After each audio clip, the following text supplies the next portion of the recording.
I come down. Well, most of the time I'm late. Right now it's 5:30. I spend the first 3-4 hours here doing the pages, doing the emails, and trying to get as much administrative stuff done.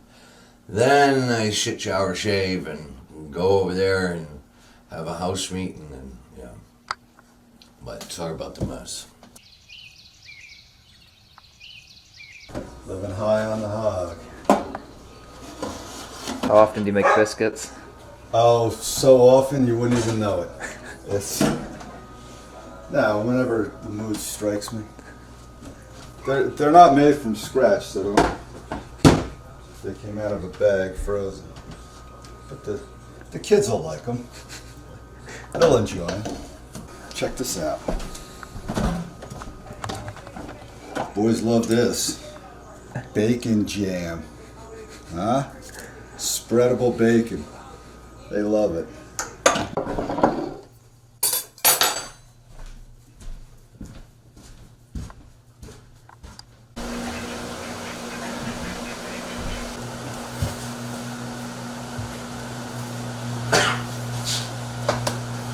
So this is not your traditional program. Traditionals are, the non-traditional here is kind of an understatement. We're not afraid to let a veteran know when he's screwing up. As opposed to a traditional program, it would be sit down and go, okay, Bob, that talk is unacceptable in here, or what you did was really, really, really bad. No, here we treat our vets with respect and this and that, but just like in the military, when somebody does something so dumb or stupid that could jeopardize their sobriety or whatever, there is no filter or anything. It's like, hey, Bob, you up.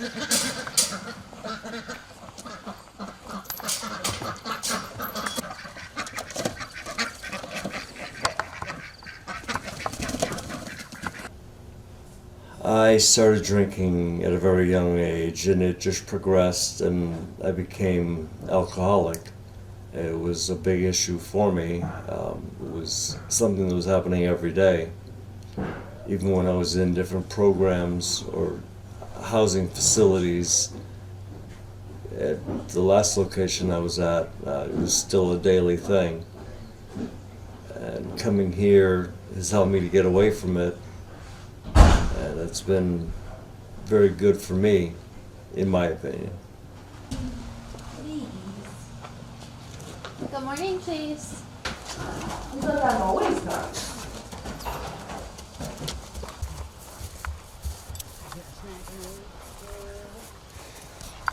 Get better?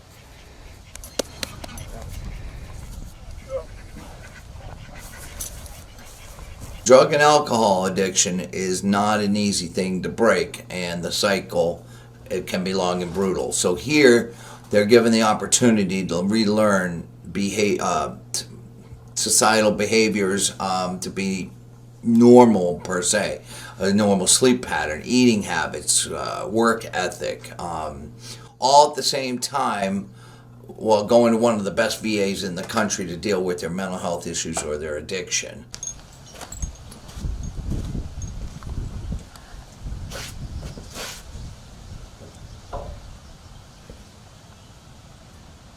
They're supposed to be, you can't get it market. You want to try these? Try that, I'm telling you. Other than Kelly's, how many mowers are up? 2? I'm going to try to get 2 more blades before I leave, I know like you guys aren't out there purposely running over boulders, but it'll happen from time to time. The weed whackers, we've got a new one. Hey!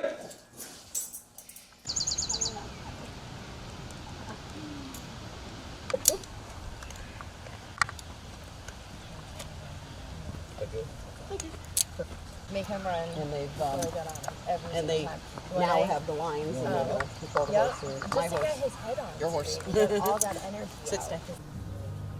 I had gotten hooked on pain meds from the VA. They were handing them out like candy, and when they cut me off, it went to the streets looking for replacement. And then tried to kill myself after got hooked on Dilaudid, oxys, and oxymorphone pretty hard. Mixed all that with meth, and here we are.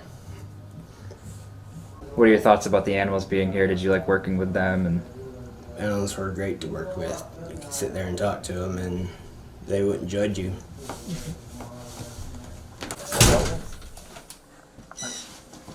Well, we got a fox here, and the dog wasn't here to chase him off again. The location of the chicken house is problematic because it provides cover for the predators that come through this little sliver of woods. We have everything crossing through here. Owls, if the ducks are out at night, will get eaten. The bears, if they're hungry enough, will kill the livestock. Tag!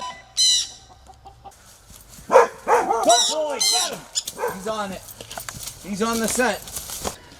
And just a few minutes ago, he was 10 feet away from the pen. So up here in New Hampshire, it's illegal to kill them if they're becoming a nuisance. So just make sure you clean up your brass when you're done.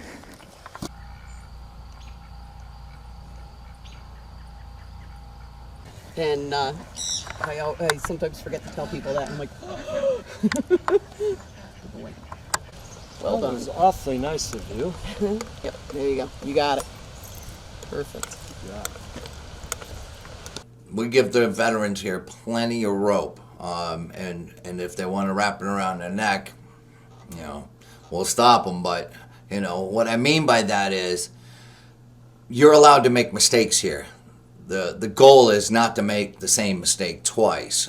In traditional programs, you know, they really are. They're dedicated to helping homeless vets with drug and alcohol problems, and they welcome them in, and they say they're family. But when they relapse, which relapse happens quite a bit, we're dealing with drugs and alcohol. But when they relapse, it's all of a sudden, hey Bob, you're a piece of you know what. You know, get your stuff. You got less than an hour to pack and get out of here. How dare you drink? Whereas here, we look at the history of the vet case by case, and when they relapse, they're given many options. First, they need to be a man and own up to it and admit that they made a mistake. And if they're willing to take their lumps, and the punishment can range or from anywhere from, you know, lack of getting their passes, restricting their passes, to being sent to the VA for 30 days, which I've been told is one of the most harshest punishments, you know, wearing VA pajamas.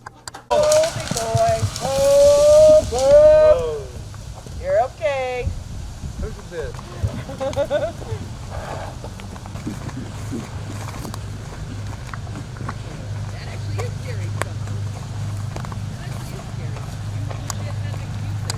As opposed to actual ways to do stuff, we've been talking more on like how the horses think.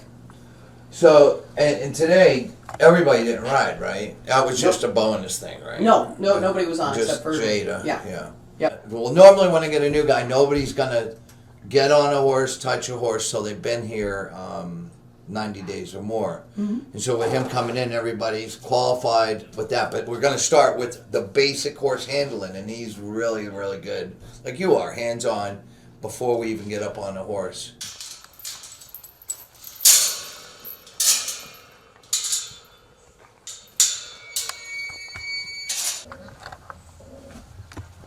Nice and hot. can I see one? Nice. Fresh hand fruit.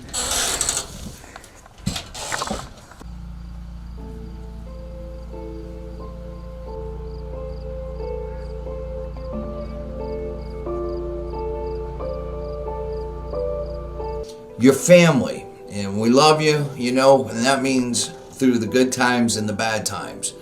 When I first get these guys, I fully expect them to make mistakes, and you know, I look at intent and stuff like that. There are some guys that I've had here that no other program or hospital would touch them because of mitigating circumstances, whether it be open court cases or because of their mental condition, you know, or they're too hard to handle, you know. And I've taken them, and it wasn't easy, but we've gotten them through that, and some have already left the farm, and they check in from time to time. So if you look at it like this, is every vet worth helping, or should we only help those that are easy to help? That's the question.